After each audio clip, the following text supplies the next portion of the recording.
네, 안녕하세요. 젤리파파입니다. 오늘 여러분들께 소개해드릴 내용은요, 증권사의 CMA 통장을 대체할 수 있는 파킹 통장에 대해서 소개를 해드리려고 하는데요. 이 파킹 통장은 은행에서 사용하는 용어예요. 잠시 주차했다가 떠난다 라는 의미에서 아마도 파킹이라는 단어를 사용했을 것 같습니다.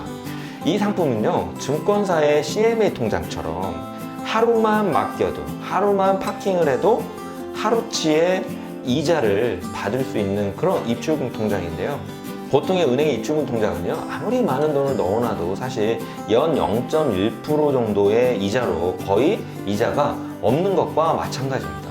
그런데 이 상품은 하루만 맡겨도 최대 연 1.5%로 거의 정기예금과 맞먹는 이자를 받을 수 있다는 것이 아주 큰 장점입니다. 물론 하나 더 있죠. 뭐냐면 은행에서 만든 상품이니까 당연히 예금자 보호 5천만 원까지 받을 수 있다는 최고의 메리트가 있겠죠. 똑같이 연 1.5%의 이자를 하루만 맡겨도 이자를 받을 수 있는 입출금 통장이라면 이왕이면 예금자 보호 되는 상품이 어떻게 보면 안정성 면에서는 더 좋을 수가 있겠습니다. 그래서 오늘 이 상품에 대해서 좀 구체적으로 알아볼 거고요. 자, 그 전에 구독과 좋아요 부탁드릴게요. 자, 제가 파킹 통장에 대해서 좀 알아봤는데요. 약 두 가지 종류가 있더라고요. 첫 번째는 카카오뱅크나 수협의 이단 주머니와 같은 적금처럼 한도를 설정해요. 그리고 그 안에 그 한도만큼 넣었다 뺐다 자주 해도 계속 하루만 맡겼다가 또 빼도 이틀만 맡겼다 빼도 계속 하루치의 이자가 계산이 돼서 지급받을 수 있는 그런 상품이 있고요. 두 번째는요, 목표 금액을 정해요. 이렇게 딱 목표 금액을 정해 놓고요. 그 목표 금액 이상의 돈이 들어왔을 경우에 또는 목표 기간을 정합니다. 이 목표 기간 이상이 되었을 경우에 정해진 이유를 하루치로 계산해서 지급하는 그런 상품 두 가지 부류로 크게 나뉘는 걸 확인을 했습니다.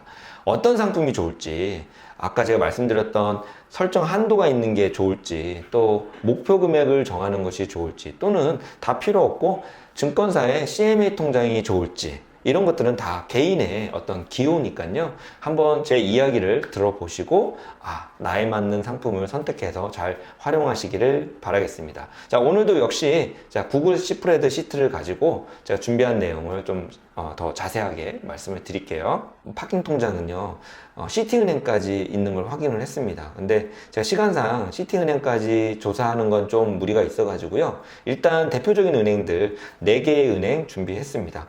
우선 여기 지금 순서가 있죠. 수협은행, 카카오뱅크, SC제일은행, 그 다음에 K뱅크, 이렇게 4가지 은행이 있는데요. 저희 채널은 월급쟁이 분들을 위한 영상을 많이 올리니까 월급쟁이 분들 기준으로 좀 좋겠다 라고 나름의 순위를 매겨서 이렇게 정리를 해놨습니다. 그래서 일단 제가 보니까 수협의 수협 이단 주머니가 좀 제일 괜찮다라고 느꼈고요. 그 다음에 카카오뱅크의 세이프박스, 그 다음에 SC제일은행의 마이줌 통장, 그 다음에 K뱅크의 듀얼 K. 자, 이제 하나씩 구체적으로 설명을 드려볼게요. 자, 수협 이단 주머니하고요, 사실 세이프박스는 별 차이가 없어요. 무슨 차이만 있느냐? 요 이율 차이만 있습니다. 수협은행의 이단 주머니 같은 경우는 연 1.5%를 받을 수가 있고요. 그 다음에 카카오뱅크의 세이프박스 같은 경우는 연 1.2% 받을 수 있습니다. 똑같이 설정 한도는 1,000만 원이에요. 아까 제가 첫 번째 종류 말씀드렸죠. 이 한도를 정해놓고요, 그 안에서 자유롭게, 그 안에서 1,000만 원 이내에서 자유롭게 넣었다 뺐다 할 수 있어요. 그래서 만약 예를 들어서 500만 원을 잠깐 세이프박스나 수협 이단 주머니에 넣었다가 그 다음날 빼도요, 그 하루치 500만 원에 대한 하루치 이자를 받을 수가 있다라는 거. 그래서 사실 이름만 다르고 이율만 다를 뿐 거의 비슷하다, 이렇게 생각하시면 되고요. 그 다음 이제 SC제일은행이 있어요. SC제일은행의 마이줌 통장은요, 설정 한도가 무려 10억입니다. 10억. 근데 얘는 아까 말씀드렸던 수협과 카카오뱅크 같은 그런 개념이 아니라 목표를 정해요. 그래서 10억 중에서 내가 목표를 1억을 잡을 수도 있고요, 2억을 잡을 수도 있고 1,000만 원을 잡을 수도 있어요. 그래서 만약에 목표를 1,000만 원 잡고 마이줌 통장에다가 1,500만 원을 넣어놨다면 하루만 맡겼어도 1,000만 원 한도까지는 여기서 1.5%를 받고요. 그 다음에 1,000만 원 한도가 넘어선 이 500만 원에 대해서는 연 1.0%만 받습니다. 자, 그런데 세이프박스나 수협 이단 주머니 같은 것과 약간 차이가 뭐냐면 얘는 목표를 만약에 1,000만 원으로 잡았잖아요. 그러면 1,000만 원 이내에 돈이 들어오면 연 0.1%밖에 받지 못해요. 좀 이해하셨나 모르겠네요. 아까 세이프박스 같은 경우는 1,000만 원 이내에서 뭐 10만 원 넣든 100만 원 넣든 다 그거에 대해서 하루치 이자를 계산해 줬는데요. 얘는 목표 금액을 만약에 1,000만 원을 잡으면요, 무조건 1,000만 원 이상의 돈이 들어가야 하루치 이자를 계산받을 수가 있습니다. 자, 요거 이해하셨을 거라고 생각이 들고요. 그래서 얘 같은 경우는 한도가 10억이나 되잖아요. 거기서 목표 금액 설정을 좀 나에게 맞게끔 잘 설정해야 될 것 같아. 좀 보수적으로. 내가 여유 자금이 만약에 거의 1,000만 원에서 1,500만 원, 2,000만 원 사이를 왔다 갔다 한다고 한다면, 저 같으면 목표 금액을 1,000만 원을 잡아요. 그리고 만약에 1,000만 원 있으면 1,000만 원 넣고 그 이상이 있으면 그 이상도 넣어요.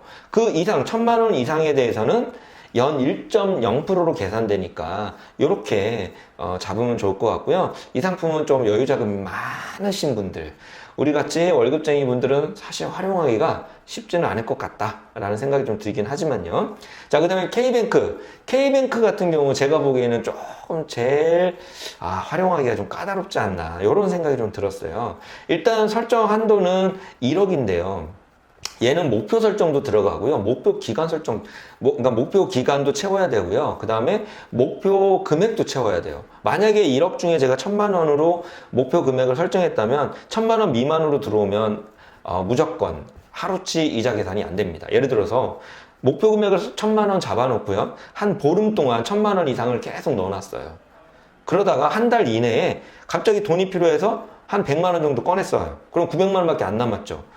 그럼 목표 기간 한 달 이내에 100만 원이 빠져가지고 900만 원이 됐죠. 난 1,000만 원으로 목표를 정해놨는데, 그렇게 되면 연 1.5%를 받지 못합니다. 그래서 목표 금액도 무조건 채워야 되고요. 그다음 목표 기간 한 달을 무조건 채워야 됩니다. 그래서 그 이상 그 한 달 채워졌을 때 그 달 마지막 그 이자 지급일에 이자를 받을 수가 있어요. 이런 방식으로 운영이 돼요. 자, 예를 들어서 이런 거예요.